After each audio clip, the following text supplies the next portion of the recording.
레바논 두로에 가면 가나가 있습니다.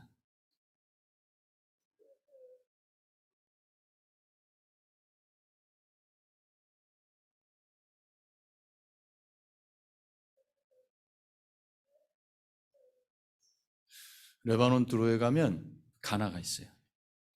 지금 저 사진에 보이죠? 저희 집에서 한 20분 거리 되는 지역인데 예수님이 물로 포도주를 만드신 일이 그곳에서 일어났다고 주장합니다.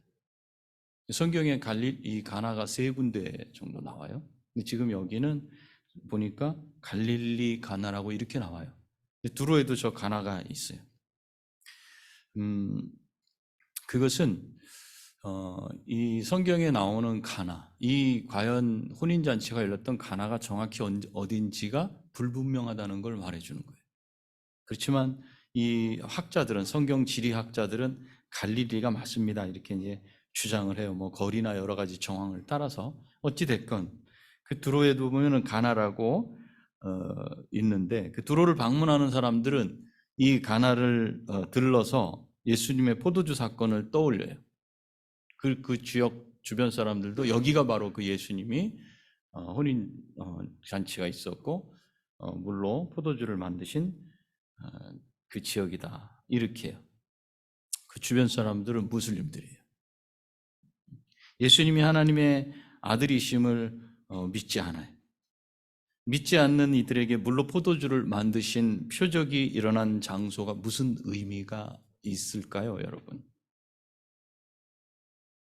이처럼 하나님의 능력이 나타났지만 그것이 나의 믿음과 연결이 되지 않는다면 그것은 그저 내게 일어난 과거의 한 사건 중에 하나로 취급될 수밖에 없어요. 여러분에게 일어났었던 놀라운 일들이 여러분을 그리스도 예수를 만나게 하지 않고, 그래서 여러분의 믿음을 자라게 하지 않았다면 그 사건은 그저 옛날에 일어난 한 추억, 역사의 한 장면이었을 뿐이에요. 아무 의미가 없어요. 내가 예수님을 만난 흔적은 내 믿음을 자라게 합니다. 이렇게 연결이 되어 있어요. 예수님은 내가 인생의 위기를 지날 때마다 능력을 베풀어 주셔서 하나님을 경험하게 하셔요. 그때 우리는 2가지 반응을 하는 것을 볼 수 있어요. 하나는 하나님이 정말 계시다는 믿음의 반응을 하게 됩니다. 아, 하나님이 정말 계시구나.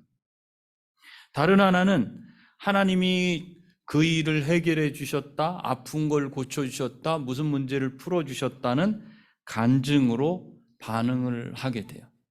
그런데 이 후자는 자기에게 일어난 일을 다른 누군가에게 말해서 다른 누군가의 마음이 하나님을 사모하게 하고 믿게 합니다. 그러나 정작 자기 자신은 믿지 않을 수 있어요. 이런 일이 일어났었어. 그래. 놀랍구나. 그리고 그 사람을 하나님께로 인도하지만 자기 자신은 정작 믿지 않아. 그 일만 생각하고 그 고침받은 거, 해결받은 것만 가슴에 품고 살아요. 그러나 자기에게 일어난 그 일로 인해 믿음이 생긴 그 사람은 인생의 위기를 하나님을 만난 기회로 기억합니다. 항상 위기가 있었을 때, 아, 그때 하나님이 나를 만나 주셨지. 자기에게 일어나는 그 위기, 그 순간을 하나님이 분명히 이렇게 저렇게 하실 거야, 그 기대를 하게 되겠죠. 비중이 달라요. 놀라운 일, 그것만을 기억할 것인지 아니면 그 놀라운 일을 통해서 예수님을 더욱 굳게 믿게 된 그 믿음을 기억할 것인지. 여러분은 하나님의 능력을 경험하고 믿음이 생겼습니까? 아니면 하나님의 능력으로 해결된 문제에만 집착하고 있습니까? 오늘 말씀을 통해서 여러분의 믿음이 자라게 되기를 축복합니다. 오늘 말씀은 갈릴리 가나에서 예수님이 공적으로 이제 사역을 시작하시고 행하신 첫 번째 표적이에요. 표적이라는 말은 표시, 표지, 증표라는 그런 뜻이 있어요. 예수님이 누구신지, 어떤 인격이 누군지를 알리는 표시, 그것을 표적이다, 증표다. 예수님은 어떤 표적을 보이셨는가? 물이 포도주로 변하는 표적을 보이셨어요. 너무나 잘 알고 있어요. 이 일은 갈릴리 가나에 있는 한 가정의 결혼잔치에서 일어난 일입니다. 그 잔치에는 예수님과 마리아와 이 글을 기록하고 있는 요한, 사도 요한이에요. 요한과 예수님의 제자들이 초청받아 와 있어요. 자, 40일 광야 시험을 받으시고 지나시고 시간이 얼마 되지 않았는데 예수님을 쫓아다니는 제자들이 생겼다는, 이 제자들은 12제자를 말하는 게 아닙니다. 여기서의 제자는 5명만을 말해요. 그 중에 한 사람이 요한이고, 1장 37절에 보면 두 제자가 예수님을 따랐다 그래요. 이 두 제자가 누구였는가? 세례 요한의 제자들이었어요. 그리고 40절에 보면 안드레가 나와요. 그리고 42절에 보면 베드로가 여기서 나오는 거예요. 그리고 43절에 빌립, 1장이 1장. 그리고 49절에 나다나엘. 전부 몇 명이에요? 5명이에요. 이들은 예수님이 세례 받으시기 전까지 세례 요한을 따르던 요한의 제자들이었어요. 그런데 세례 요한이 예수님을 보고 이렇게 얘기해요. 보라, 하나님의 어린 양이로다. 1장 36절. 그 이후로 두 사람이 그 예수님이 어디 계신지 묻고 예수님을 따르기 시작했고, 거기서 또 소문을 내고 해서 이제 다른 3명의 제자들이 따르게 됐어. 그래서 숫자가 전부 5명이 됐어요. 그러니까 지금 예수님이 갈릴리 가나의 혼인잔치에 참여했는데 제자들이 참여했다는 건, 이 제자들은 아무 연고도 없는 그 혼인잔치에 참여한 게 아니라 그 주변 사람들로서 알고 있었던 거예요. 그래서 초청을 같이 받은 거예요.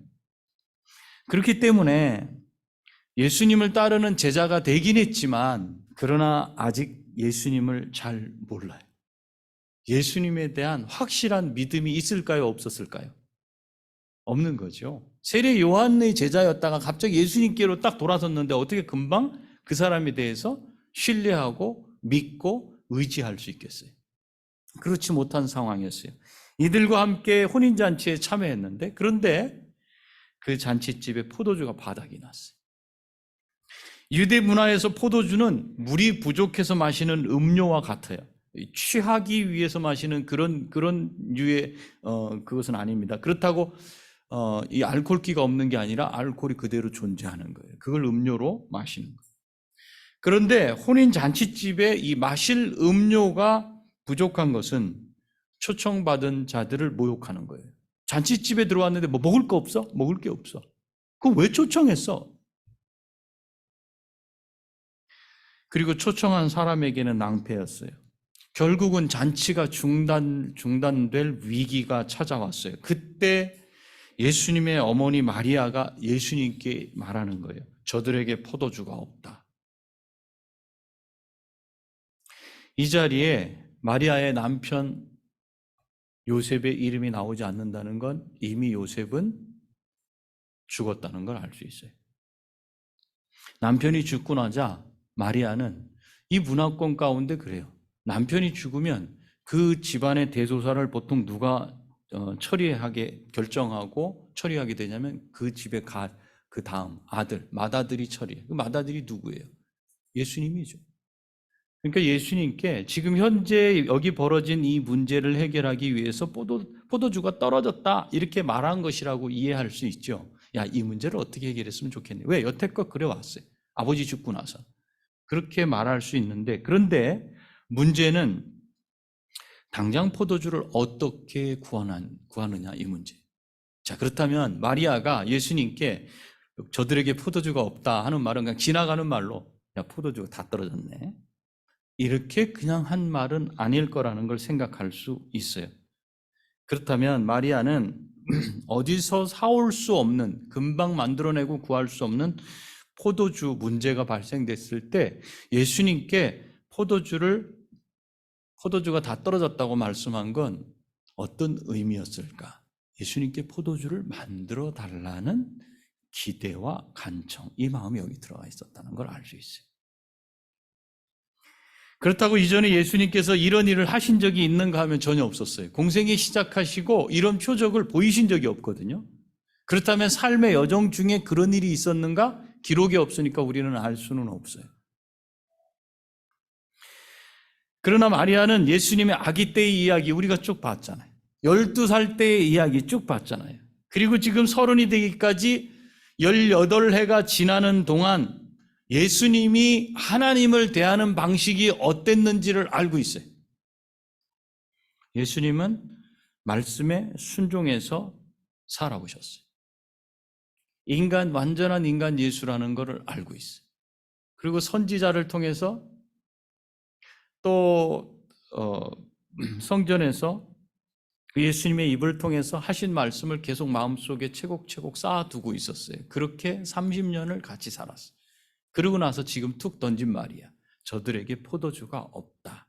이것은 단지 지나가는 말이 아닐 수 있다는 게 증명이 되는 거죠. 그래서 그가 하나님의 아들이심을 믿고 있지 않았을까? 이런 추측을 할 수 있어요. 그때 예수님이 답변하신 게 요한복음 2장 4절이에요.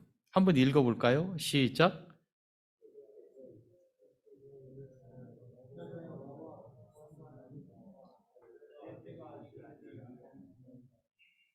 여기서 듣기 어려운 말이 이거죠. 여자여, 이 표현이죠. 아니, 엄마가 한마디 하는데 이 녀석이 였다가 되고 여자여 이렇게 말. 그러나 이 여자여란 말은 번역이 어려운 이들 문화권 가운데서의 말이에요. 이것은 절대로 하대하는 그런 말이 아니에요. 예를 들어 이렇게 표현하는 거죠. 어머니 왜 그런 부탁을 제게 하시는 겁니까? 아직 제 때가 오지 않았습니다. 이런 말이죠. 여기서 이 여자여 이 말이 절대 어머니를 낮춰서 부르는, 함부로 부르는 그런 말은 아니다라고 일단 우리가 생각을 하고 있어야 돼요. 지금 예수님이 하셔야 할 일이 어머니로부터 부탁하신 것을 듣고서 해드리는 일로서가 아니라 메시아로서 하나님의 보내심을 받고 온 하나님의 아들로서 이 일을 수행해야 되는 이 두 가지 길 가운데 놓여 있는데, 마리아의 그 부탁을 들어서 이 일이 진행되면 주변 사람들이나 사람들이 알기를 마리아를 통해서 이 일이 진행됐다라고 이렇게 정리되죠. 예수님은 지금 이거를 딱 끊어 놓으신 거예요. 공적인 사역이야. 공적인 사역. 거기에 어머니가 관여돼 가지고 이 일이 진행되는 이것과는 달리하기 위해서 사용한 표현이 여자여 이런 표현이에요. 내가 어머니의 말에 순종하여 이 문제를 해결해야 하는 게 아니라 어머니도 이제 말씀에 순종하셔야 할 한 존재입니다라는 걸 비추인 거예요. 예를 들어 목사가 참 사역을 할 때 어려운 부분이 뭐냐면, 우리 가족들이 저하고 같이 이렇게 사역을 해나가잖아요. 그러면 제가 공적인 사역을 하는데 저를 누구로 보냐면 사적인 아버지로 볼 때, 이때가 엄청 힘들어요. 이때가. 그러니까 저한테서 이야기가 진행되는 걸 어떻게 이해해요? 사적으로 받아들여요. 그러니까 이 충돌이 많이 생길 수 있죠. 제 아내가 이 예배당에서 누군가 아파. 여보, 병 고쳐봐. 기도해서 고쳐. 이렇게. 하나님의 능력이 여기서 저를 통해서 나갈 때 저는 공적인 자리에서 하나님께 쓰임받는 사람으로 가는데 제 아내의 말을 듣고 제가 고쳐. 그럼 우리 아내는 어디 가든지 고쳐봐. 이거 고쳐. 저거 고쳐. 그럼 나는 그냥 손대고 고치고 뭐 이렇게 고치고 저렇게 고쳐. 이 분위기를 이해하실 수 있어요? 그때 제가 하는 말이, 제 아내가 이렇게 말할 때 여자요. 이제 이런 표현 아시겠어요? 제가 여보 이렇게 표현하지 않고 주연자매 이렇게 표현하는 거예요. 지금 이 분위기가 지금 이해되시죠? 예를 들어서 이렇게 하는 거예요.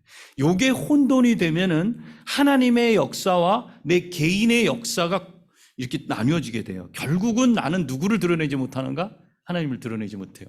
그리고 결국은 하나님이 하시는 그 일을 누가 한 걸로 이해되는가? 제가 한 걸로 이해돼요. 여러분 이게 구분이 분명히 돼야 됩니다. 그래서 말씀하시는 거예요. 아직 내 때가 오지 않았습니다. 내가 해야 될 일은 맞는데 아직 내가 올 때가 아닌데 지금 당신이 내 때를 끌어당겨가지고 하나님의 때는 아직 좀 더 걸려야 되는 것 같아요. 어머니가 내 때를 땡겨가지고 지금 어머님 때에 맞춰서 제가 이 일을 하라는 말입니까? 이 뜻이에요. 아직 내가 일해야 할 시기가 되지 않았다. 어머니로서 내 때를 지금 결정하고 나를 행동하게 하지 마세요. 이런 의미에서 여자여 이렇게 표현한 것이다. 이렇게 여러분들이 이해하면 좋을 것 같아요. 그리고 이 내 때라는 것은 나를 드러낼 때가 아니다. 하나님의 영광을 드러내야 할 때였기 때문에 철저히 이 때는 하나님이 정하신 그 시간이었고 예수님은 그 시간을 따라서 움직였다는 거예요. 다른 말로 하면 예수님이 십자가에 죽으시기까지, 부활하시기까지, 승천하시기까지 모든 시간 스케줄은 하나님의 때에 맞춰져 있었고 예수님은 그 때를 계속 기다렸다는 거예요. 어떻게? 기도하시면서 그 때가 언제인지를 계속 찾았어요. 예수님은 하나님의 영광을 나타내시기 위해 그 때까지도 순종하신 거예요. 지금 하면 되지 않을까? 사람들의 분위기가 막 무르익었는데도 불구하고 지금의 그때 사람들의 원하는 때를 사용하지 않고 하나님의 시간을 기다리셨어요. 하나님의 시간, 그 때까지도 순종을 하셨다는 거예요. 내 때가 아니고 하나님의 때까지 기다리며 순종하는 데까지 여러분은 갈 수 있겠어요? 가시게 되기를 축원합니다. 그 시간까지를 기다리실 수 있어야 돼요. 대부분 누구 때를 움직여요? 내 때예요. 그래서 그 성질을 내는 거야. 내 때에 이렇게 하셔야 되는데 그렇게 하시지 않는 것 때문에. 우리에게는 우리들만의 시간이 정해져 있어요. 그런데 신자는 하나님이 일하시고 개입하시는 정확한 때, 카이로스라고 해요. 일반적인 정해진 시간은 크로노스라고 하고 그 카이로스, 하나님의 시간표를 잘 볼 수 있어야 돼요. 그래야 내 마음이 조급해지지 않아요. 그때야 비로소 하나님의 영광이 나타나요. 그 시간에. 이걸 내가 가로채지 않아야 돼. 나의 영광이 나타나서 내가 주인이 되고 인정받는 그 때가 아니라 오직 하나님이 높임 받으시는 때가 내 인생에 펼쳐져 있음을 믿으시기 바랍니다. 그러니 그때, 내가 그 때를 맞춰서 기다릴 수 있어야죠. 그래서 신자에게는 인내, 하나님이 신자를 다루는 방식은 시간을 통해서 다루신다. 그분의 정확한 때까지를 기다릴 수 있다면 그 사람은 기다리고 볼 수 있어요. 사실 집에서 가정 예배를 인도하라고 하면 누가 제일 힘들어하는가? 가장들이 제일 힘들어요. 가장들. 목사가 신방 갔을 때하고 가장이 예배 인도자의 자리에 앉아 있을 때하고 달라요. 이게 다르면 누가 욕먹는지 아세요? 목사가 욕먹어요. 왜 그런지 아세요? 가장들이 뭐라 그래? 이 목사만 존중해주고 나는 이 집 머슴이요? 나는 존중 안 해줘. 내가 좀 이렇게 인도하면 그냥 아멘하고 와야지. 그냥 거기다 대고 막 그냥 그게 아니다는 둥 막 따지기를 왜 목사님한테는 안 따지고 나한테 이렇게 따져? 이렇게. 그럼 누가 욕먹어? 결국은 그 가장이 나를 미워하기 시작해요. 그렇게 만들지 말아주세요, 여러분. 공적인 사역자로 예배 인도자로 가장에 앉으면 하나님께서 그를 통해서 일을 하셔요. 그의 능력이 아니라는 거예요. 이걸 구분하라는 거예요, 예수님께서 지금. 그럼 어떻게 해야 돼? 순종해야죠. 지금 마리아가 공적 사역을 앞에 두고 사적인 부탁으로 예수님의 사역을 좌지우지하려고 하고 있고 예수님은 정확하게 그것을 구분하시고 있어요. 이것을 예수님은 여자여, 내 때가 아직 아닙니다. 마리아에 의해서 움직이는 예수님이 아니다. 이걸 분명하게 보여주신 거라는 거예요. 예수님은 이제 마리아는 그럼 반응해야 되잖아요. 예수님이 이렇게 말씀하신 것에 대해서. 근데 보세요. 예수님의 말씀을 이해했는지 안 했는지. 그게 2장 5절이에요. 읽어볼까요? 시작.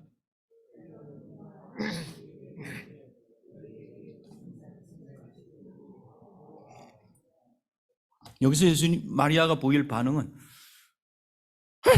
사람들 앞에서 나를 말이야 이 모욕을 주고 그래 그리고 떠날 수 있잖아요, 그죠? 근데 그렇게 하지 않고 어떻게 해요? 그 일꾼들에게 말하는 거예요. 무엇이든지 그가 시키는 대로 하세요. 이렇게.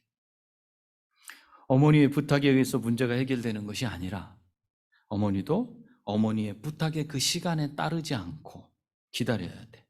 예수님이 일하실 때 그때 예수님이 하시는 대로 순종하겠다고 마리아도 거기서 그 마음을 그대로 드린 거고 일을 도와주는 자들에게도 무엇이든지 예수님이 뭐라고 하든지 간에 예수님이 시키는 대로 순종해라, 이 당부를 한 거예요.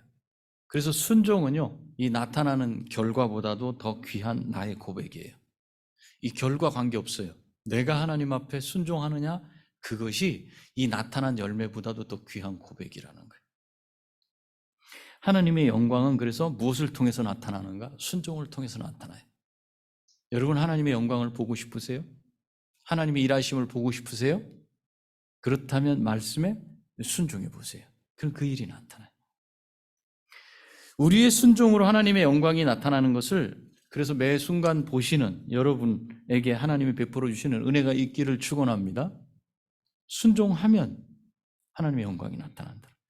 정확하게 마리아가 포도주가 바닥난 것을 말했을 때인지 아니면 조금 시간이 지난 그때인지 알 수 없어요.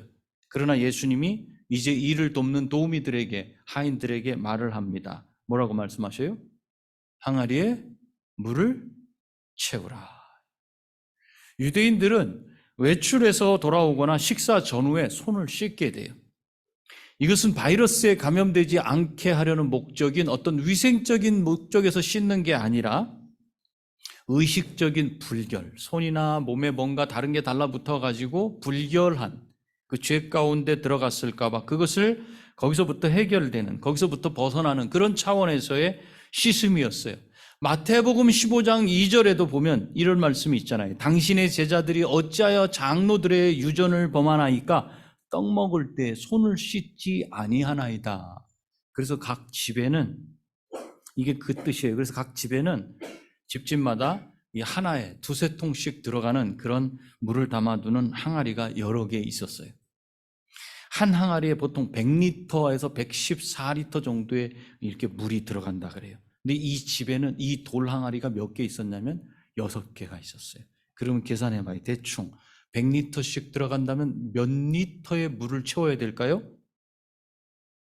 600리터, 그죠? 네, 리터. 그런데 우리가 보통 정수기가 아닌 물통 하나씩 받아서 쓰면 그 물통이 보통 20리터 되나요? 20리터. 20리터짜리가 600리터를 채우려면 몇 개를 갖다가 부어야 돼요? 20 곱하기 X는 600. 얼마일까요? 30개. 30개를 갖다 그걸 갖다 계속 시간이 많이 흘렀을 거예요. 그러니까 큰 용량이에요. 엄청난 용량. 그런데 보니까 뭐라고 여기 기록되어 있냐면 그 하인들이 아귀까지 채웠다 이거예요. 항아리 아귀 입구까지 채웠다. 다른 말로 넘치도록 채웠다. 그러니까 그 밑에는 아무것도 없었다는 걸 알 수 있어요. 그 속에는 아무것도 들어있지 않았다. 항아리가 넘치도록 물을 채우는 동안 그렇다면 마리아, 그 다음에 일하는 사람들 마음속에 무슨 생각이 들었을 것 같아요? 야, 채우라니까 채워갔다가 붓고 또 자기가 부을 때 계속 물이야. 아직도 물이야. 무슨 생각이 속에 들었을까요? 반신반의하지 않았을까요?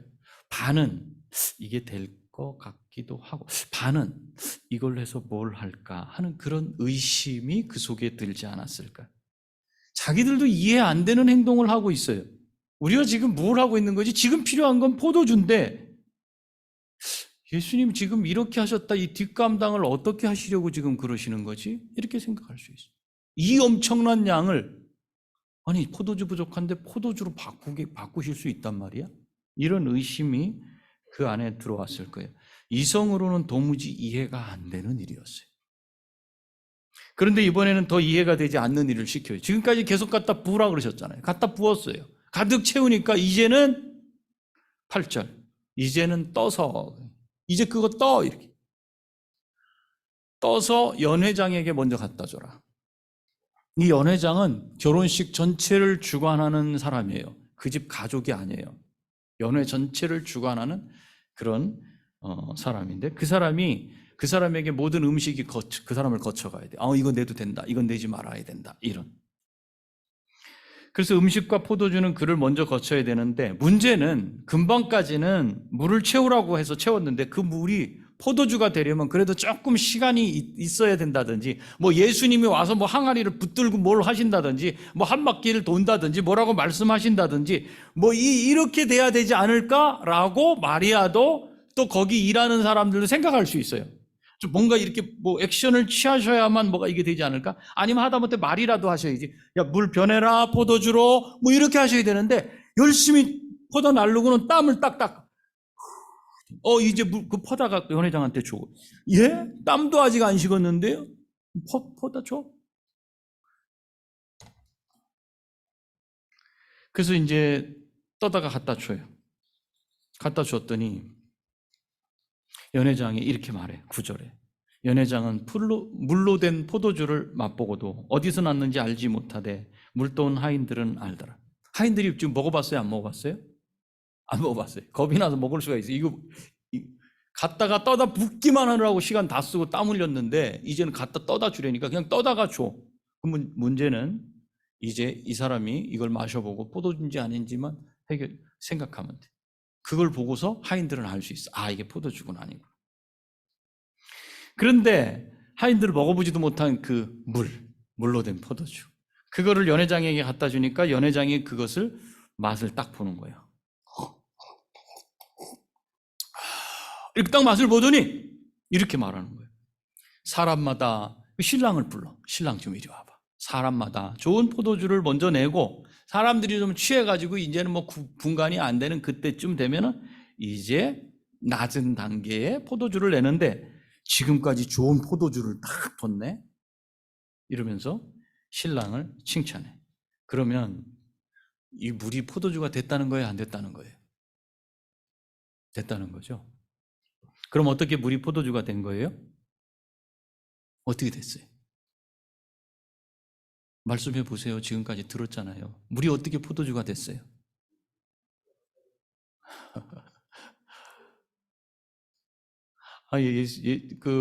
예수님이 물을 갖다 부라 그래서 부었고 떠다 주라 그래서 떠다 줬어요. 그것이 포도주인지 아닌지 확인은 연회장만 했어요. 그렇죠? 물이 어떻게 포도주가 됐어요? 그 사이에 무슨 변화가 화학적 어떤 변화가 일어났어요? 뭔가 일어난 거죠, 그죠?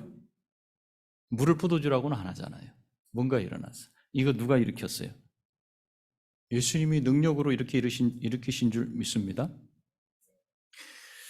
그런데 물이 포도주가 되기까지 마리아부터 하인에 이르기까지 자기들의 생각과 이성을 의지해서 예수님의 명령을 판단하고 자기 주장을 하지 않고 순종했다는 사실을 놓치면 안 돼요. 이 과정 중에 누구도 그런데 잠깐만요. 우리가 지금 이거 헛된 짓을 하는 건 아닙니까? 이게 될까요? 라는 그런 반문을 하거나 불순종한 일이 여기 없었어요. 그냥 순종했어요. 이것이 그리스도의 복음을 듣고 믿고 순종하기만 하면 죄인이 변해서 의인이 될 것을 이 포도주 사건으로 비유해 주시는 거예요. 그냥 믿고 순종하면.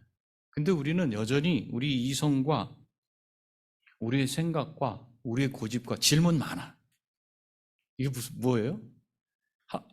그분들이 만약에 여기 여러분들 안에 있다면 이 물로 포도주 만들려고 갖다 물 먹어 했을 때 이분들은 분명히 손들었을 거예요. 어떻게 그게 가능합니까? 아니면 중간에 하다가 나 집에 갈래 그냥 이렇게 했을 거예요. 왜? 나는 할 수 없어. 이 고백이거든요. 나는 안 돼. 근데 이들 중에는 그렇게 한 사람이 없었어요. 5절에 있는 말씀처럼 너희에게 무슨 말씀을 하시든지 그대로 하라. 이거 말씀 하나 듣고 그냥 그대로 했을 뿐이에요. 우리에게 요구되는 게 바로 이거죠. 하나님 말씀은 우리에게 이걸 요구해요. 의심하지 말고 그대로 되니까 믿고 순종해라.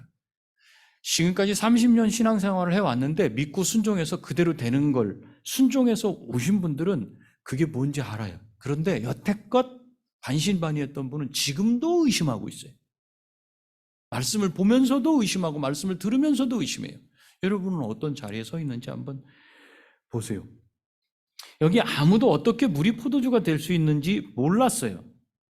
말씀에 순종했던 하인들은 그러나 이것이 어떻게 포도주가 된지를 알아요.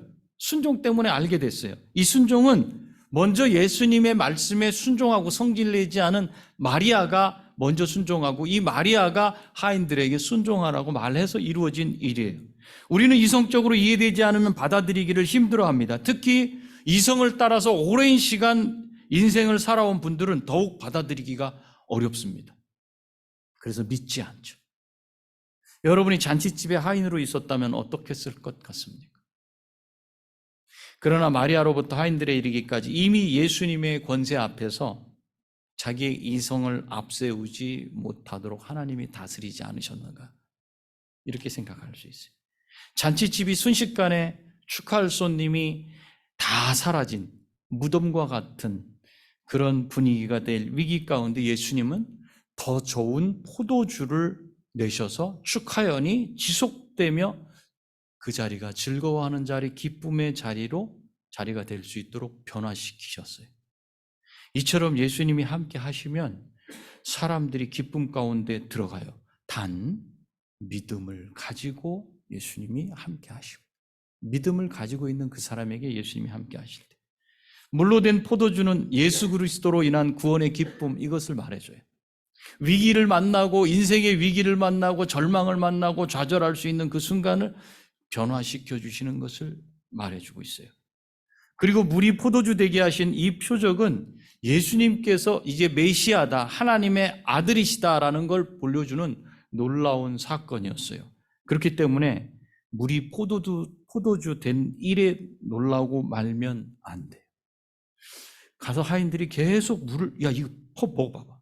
이게 포도주야. 야, 이게 어떻게 이렇게 될 수 있지? 나도 이런 일을 좀 할 수 있으면 좋겠다. 거기에만 놀라고 있으면 안 돼요. 저와 여러분에게 일어난 놀라운 일, 그것만 계속해서 사모하면 안 돼요. 그 일을 누가 하셨는가? 왜 하셨는가? 그걸 생각할 수 있어야 돼요. 그럼 오늘 물이 포도주 되게 하신 사건은 왜 일으켰죠? 11절이에요. 11절. 11절 읽어보세요. 시작.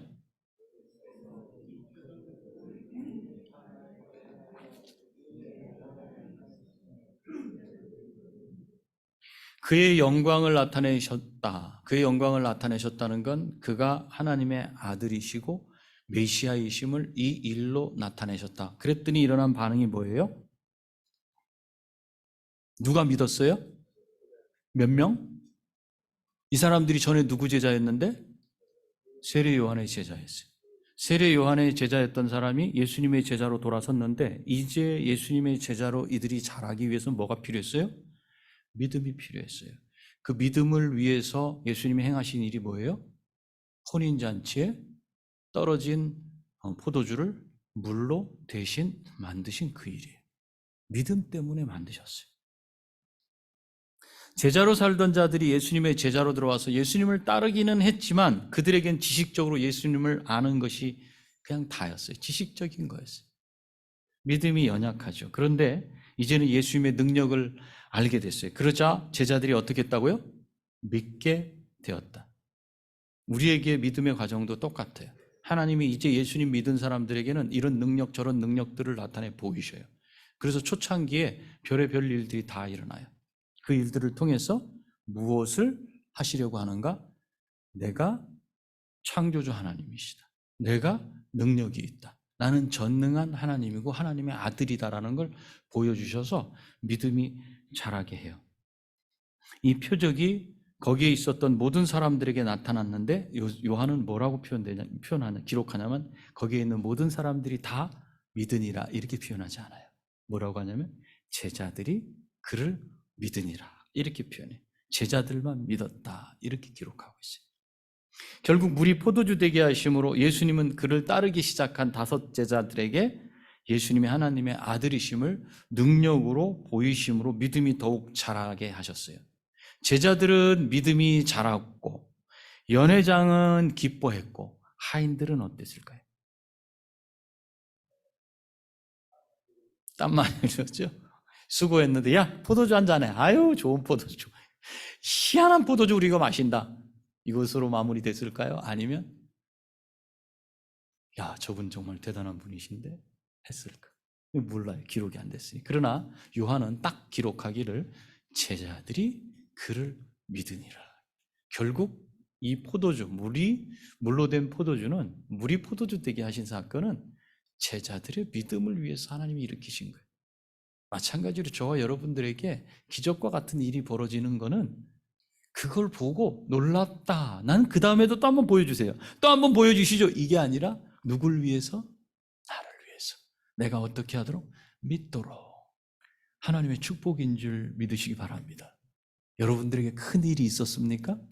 그 일로 또 놀라운 일들이 있었습니까? 목적은 딱 한 가지예요. 나를 믿도록 한 거다. 나를 믿도록. 그렇다면 내게 믿음을 주신 건 하나님이 주신 거다. 그렇다면 내가 하나님의 자녀구나. 이것 말고 더 기뻐하고 감사할 일이 뭐가 있겠어요? 말씀을 뵙겠습니다. 우리의 믿음은 예수 그리스도의 말씀을 순종할 때 자라게 됩니다. 여전히 내 이성을 의지하고 내가 이해되지 않으면 받아들이지 않겠다고 고집하면 믿음이 생기지 않아요. 그것처럼 참 어리석은 것도 없어요. 한번 정말 물이 포도주 되는 걸 한번 보겠어요? 봐도 안 믿습니다. 그 사람은. 왜냐하면 이미 자기 자신을 강력하게 의지하고 있기 때문에 그래요. 항아리에 물을 채우라는 이해할 수 없는 일 앞에 내가 순종하지 않으면 거기에 물이 없기 때문에 포도주가 만들어지는 일을 경험하지 못해요. 내가 순종하면 포도주가 만들어지는 일 플러스 믿음이라는 게 생성돼요. 내가 순종하지 않으면 두 가지를 다 놓치게 돼요. 우리 머리로 이해되지 않고 받아들이지 못한다 해도 하나님 말씀에 순종하게 해달라고 간구할 때 성령께서 우리에게 항아리가 넘치도록 물을 채우게 하시는 은혜를 허락하실 것입니다. 이게 먼저예요. 그리고 내가 이해하지 못할 놀라운 일이 일어나게 하셔서 내가 믿도록 하실 거예요. 하나님의 목적은 여기 있어요. 여기. 나한테 믿음이 생기도록. 하나님의 능력을 먼저 보여달라고 간구하지 마세요. 하나님 능력 좀 보여보세요. 먼저 말씀에 순종해서 한 발 나아가는 것이 내가 해야 할 일이에요. 도마처럼 꼭 옆구리에 손을 대보고 찔러보고 이 손목의 못자국을 만져봐서 아는 거, 그거보다도 보지 못하고 말씀만 듣고서도 믿는 믿음이 더 크다고 했어요. 여러분 바다 위를 걷게 해주세요. 이런 기도 해봤어요? 저는 해봤어요. 처음 예수님 믿을 때 정말 바다에 가갖고 이게 될까? 주님 나를 바다를 걷게 해주십시오. 근데 이 기도 거기서 했어요. 내가 바다 위를 걸었을까 못 걸었을까? 이 사람들이 믿지를 않네. 자, 다시 한번. 내가 바다 위를 걸었을까 못 걸었을까? 왜?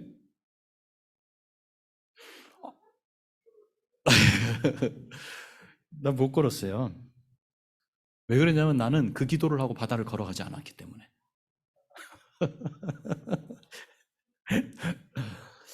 기도만 하지 말고요. 한 발 내디드세요. 왜 내가 한 발 내딛지 않고 기도만 하고 계세요? 한 발 내디드세요. 처음 예수님을 믿을 때 놀라운 일들 경험하게 돼요. 병 고침 때문에 예수님 믿게 되는 사람도 있어요. 또 어떤 사람은 병을 고치기도 해요. 자기가 이게 무슨 일이야? 귀신 들렸다고 기도해달라 그래. 내가 어떻게 그래? 근데 다급한데 어떻게 우리 같이 기도할까요? 기도했더니 귀신이 떠나가는 그런 역사를 경험해. 또 어려운 시험, 이거는 합격되기 정말 어려운 시험, 10,000명 중에 1명 뽑는 데는데 어떻게 내가 됐어? 이런 거를 또 경험하기도 해.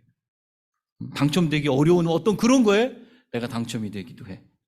문제가 해결되기도 하고 이런저런 놀라운 역사가 일어나기도 해. 그런 일들은 신앙의 초기에 보통 일어나요. 지금 제자들처럼 흔들리지 않고 믿음 가운데 들어가도록 하는 일이에요. 그게 계속해서 나타나는 게 아니에요. 내가 믿도록 하시는, 내게 믿음 주시려고 하시는 하나님의 열심 중에 한 부분이에요. 이제 어른 신자로 자라나게 되면 하나님의 하나님 되심을 보여주세요 라고 기도하고 간구하는 게 아니라 하나님의 말씀을 그대로 순종하게 해주세요.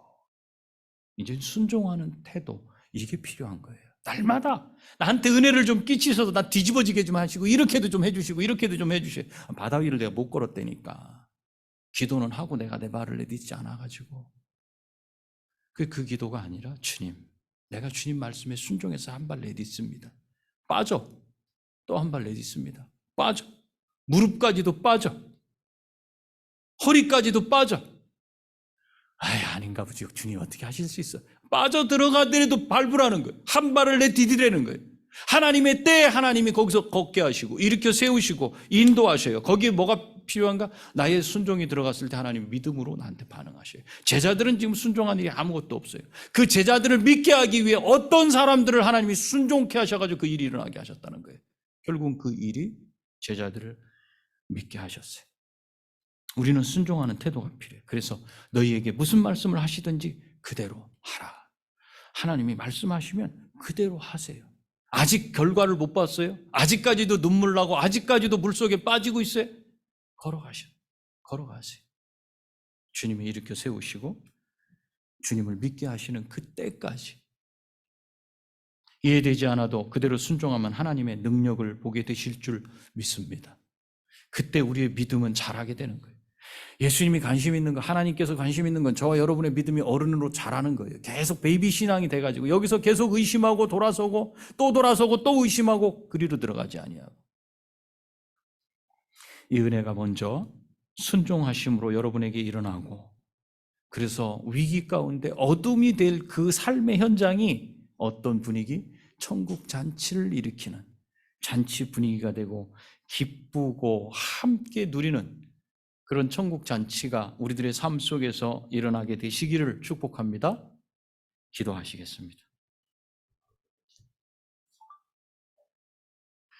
우리 이 시간 함께 기도할 때에 주님, 제자들의 믿음을 위해서 일으키신 놀라운 하나님의 역사 우리가 다 경험하고 우리 안에도 믿음이 일어나게 하시고, 이미 경험하여 믿음이 있는 분들은 주님 자라게 해주십시오. 믿음이 자라게 해주십시오. 이제는 가만히 앉아서 기도하면서 바다를 걷게 해주십시오, 이 문제를 해결해 주십시오 하지 않고 주님 앞에 기도하고 믿음으로 한 발 한 발 내디딜 수 있도록 말씀에 순종하는 자 되게 해주십시오. 하나님의 은혜를 여기서 저기서 찾지 않고 내가 이 말씀에 순종할 때 하나님은 놀라운 은혜, 넘치는 은혜를 허락하셔서 내 믿음을 자라게 하실 겁니다.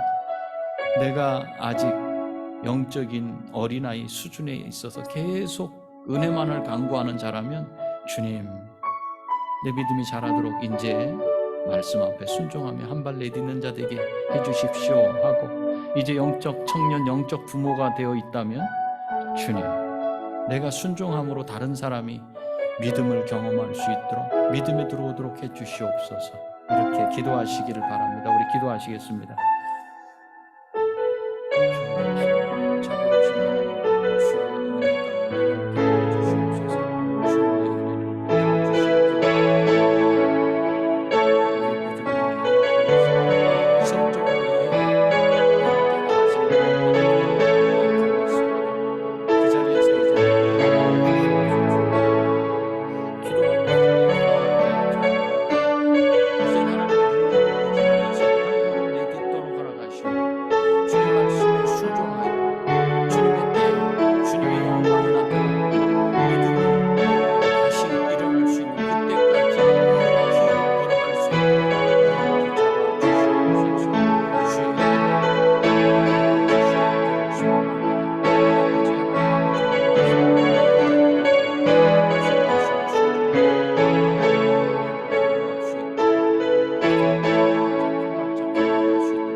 제자들의 믿음을 위해서 물이 포도주 되게 하신 사건을 우리가 보았습니다.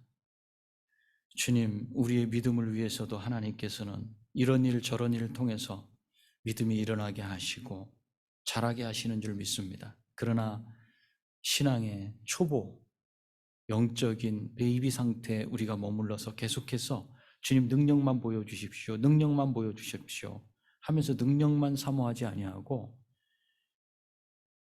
한 발 내디딜 수 있도록 허락해 주옵소서. 그 능력을 사모하며 기도했다면 한 발 내디뎌서 주의 말씀에 순종하여 내가 나갈 수 있도록, 내가 걸을 수 있도록, 내가 행동할 수 있도록 도와주시옵소서. 가만히 앉아서 기도만 하면서 주님이 이루실 일을 바라보며 또 주님의 이루실 일만 기대하면서 그냥 머물러 있지 아니하고 하인들이 물을 떠서 갖다 부었던 것처럼 또 그것을 믿음으로 다른 연회장에게 갖다 주었던 것처럼 우리도 순종하게 하시고 주님의 주님 되심을 보게 하시며 하나님의 능력을 경험하게 하시며 믿음이 자랄 수 있도록 인도하여 주옵소서. 그래서 영적인 부모가 다 될 수 있도록 허락하셔서 재생산해낼 수 있는 그런 자리 가운데 하나님을 영광하며 그 잔치에 다른 사람들을 참여하게 하고 기쁨을 누리게 하는 자들 다 되게 복을 내려 주시옵소서. 예수님의 귀하신 이름으로 기도합니다. 아멘.